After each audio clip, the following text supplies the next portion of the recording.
Guys, did you see that Charlamagne the God and Kamala Harris interview? Guys, please stop playing with me. Please. Please. All right? Like, what was that supposed to do? Like, how exactly was that supposed to change the minds of Black American men? How? How? What did you say that matters to us? Again, nothing? Oh, okay. Guys, this is a suggestion via Discord. Let's go ahead and jump into the video immediately. Let's do it. While former President Trump took the time to speak with Bloomberg, Kamala Harris said, no thanks. Oh, no, she's not going to. Just for the record and for those people watching on television, the Economic Club of Chicago and Bloomberg both invited Vice President Harris to a similar interview about her economic plans that she has declined so far. Guys, here's the thing. CNBC specifically and Bloomberg, I can tell you this right now, like these lean heavily towards like the financial and economy end of things. They're going to ask her questions about how she's perfectly fine with saying that she wants to be the change candidate, yes? But then yet say that she's going to do things exactly as they were the last 4 years, right? Then also talk about raising taxes in a way that is absolutely crazy for specific tax brackets, guys. Yeah, I'm not a fan, and I definitely am in the tax bracket of who she's looking to raise taxes on. Bro, I pay too much taxes already. No, thank you, bro. All right, and these are the type of questions that CNBC, Bloomberg specifically are going to be asking her. And then she's going to make herself out to be even worse, bro. But either way, Harris' campaign has also rejected interviews from so they CNBC know and the Time team. Magazine. Her team knows. Joe Concha is a Fox News contributor, and he joins us now. Joe, good morning to you. So this is an interesting one because she is denying some interviews, but also she's going to be coming on Fox News today, and she apparently is toying with the idea of potentially going on Joe Rogan's show as well. So what do you make of her decisions, what she says yes and no to, and what it says about her overall strategy? Well, Carly, I think it shows that Kamala Harris is showing she can't do multiple difficult interviews at once, especially when those interviews are focused on the economy. And that's what the Bloomberg and CNBC interviews would have done. It wouldn't be like 100%. general questions like we saw with CNN or MSNBC, like what would you do to lower the cost of living? A question she usually answers by reminding us that she grew up in a middle-class neighborhood, right, that even SNL is mocking her around because she uses that in her answers so much. But it would... I mean, that and the buses. Keep that in mind. She rode the bus.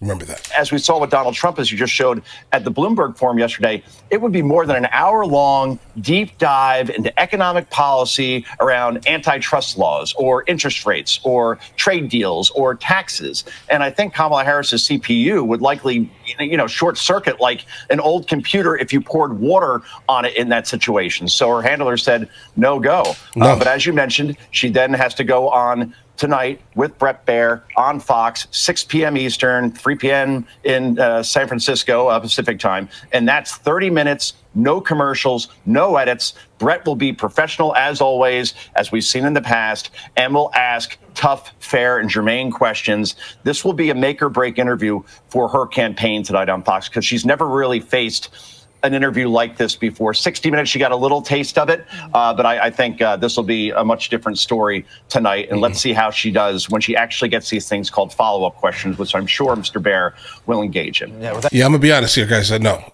Because the thing is, it's like, even if she does an interview on Fox News, it doesn't matter at all to the people that are going to be voting for her, because it's not like she's going to grab a single person, bro.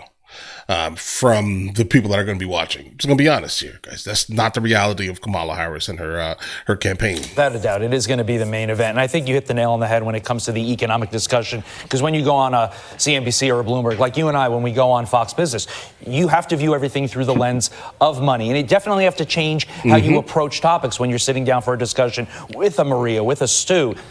Can she do that? No. Joe Concha is saying that would be tough for her to do when it comes to her economic policies, if she can really even articulate them a little bit. Harris resorting instead to scare tactics in her town hall with Charlamagne the God. Take a listen. It's two very different visions for our nation. One mind that is about taking us forward and progress and investing in the American people, investing in their ambitions, dealing with their challenges. And the other, Donald Trump, is about taking us backward. The other is about fascism. Why can't we just say it? Yes, we can say that. All right, Joe. Sure, she would love to say that. Yeah, she would love to say it. Listen, 3 weeks ago before the election, are we completely out of the joy phase and 100% all in to the fear-mongering phase? Absolutely. I think we have been for some time when it comes to Donald Trump. But the problem is, if you keep saying those things over and over again, comparing him to Hitler and talking about fascism and Donald Trump, when we saw what his first presidency was like, where those things didn't remotely happen, it's the boy who cried wolf. In this case, it's Kamala Harris and CHARLAMAGNE THA GOD who cried wolf. And no one's really listening when people say those things at this point. But I'll say this, Todd. Oh, no, they're listening. I mean, maybe people that are not like specifically like in your regular like day-to-day circle. Oh, they're listening. Trust me. Please believe that they are. I mean, but the ones who you speak to on a regular basis, you specifically, sir, no, they don't care, right? Just be fully aware. They don't care. But specifically the people who she spoke to care a lot about that. That was the worst interview of this campaign. I mean, by far. I had some hopes for this because CHARLAMAGNE THA GOD has shown in the past that he can challenge folks, even if he agrees with them from a political perspective. But we had one question last night saying that Trump would put non-whites in camps, that he would put journalists in jail. We talked about the fascism. And oh, by the way, let's do reparations, or let's at least consider doing reparations for black citizens in this country, which would cost somewhere, this is according to the head of the Black Entertainment Network, would cost somewhere around $14 trillion, which I'm sure we can afford. And Charlamagne did almost no pushback on almost anything that Kamala Harris was saying. But here's the thing, though. It's just like when she went on Colbert or when she went on Stern. Bro, if you remember like closely, like remember this here, the amount of money that was printed under the Biden presidency is absolutely psychotic. Okay. All right. So if she's talking about reparations to the tune of $14 trillion, what is she going to do? Keep things the same. She already said she's completely fine with keeping everything the same. So what she'll do is devalue our dollar even more for the sole purpose of legitimately giving money to people. Right? Like, listen, that ship has absolutely sailed. Like, we need to do something a little different. All right. And this should not involve devaluing the dollar internationally for the sole purpose of giving people that are descendant of slaves finances. Okay. It needs to be a little bit more than that. Right. Okay. But either way, let's continue.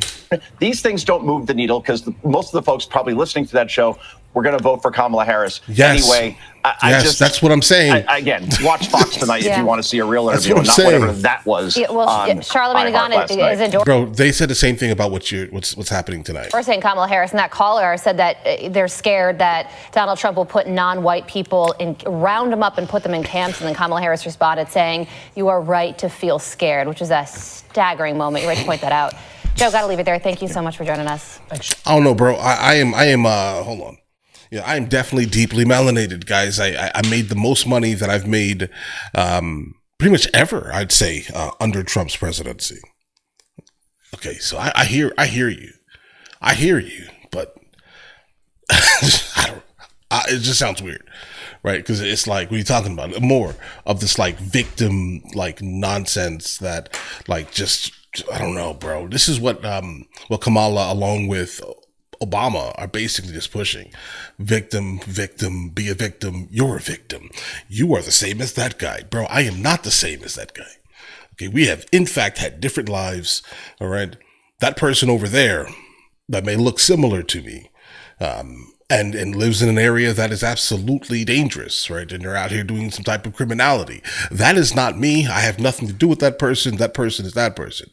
I'm this person. But Obama's like, oh, you had the same, our neighborhoods. Bro, what are you talking about? That still pisses me off. We are not a monolith. We are not one singular thing. We do not all share the same lived experiences. But you know what? Whatever, bro. Okay. Guys, you guys all have an absolutely amazing day. Enjoy your day thoroughly. Guys, before we go, are you guys subscribed to the other channels? Logical Movie Reviews with Mr. L. Boyd along with Mr. L. Boyd Music. Both are found in the description. Check it out.